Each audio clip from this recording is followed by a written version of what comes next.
Cancer, my water babies, positive vibes, motivation, inspiration, elevation, love, light, positive energy, goodwill, peace and healing, abundance and prosperity all your way. Bad health is big business.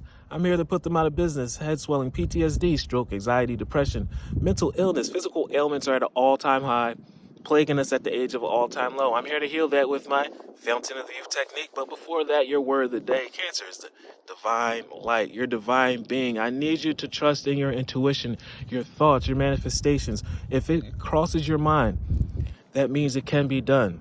Making the impossible possible. Do we have to put in work? Yes, we do.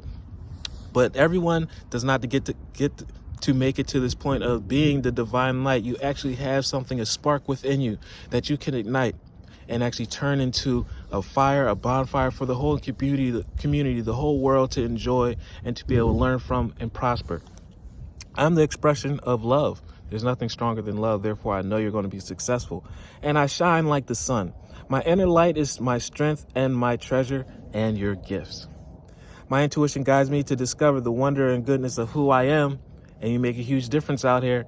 And I cannot wait to see what you have for us because I need you. The whole world needs you. Love one another. Be kind to one another. Please love yourself. I'll talk to you later.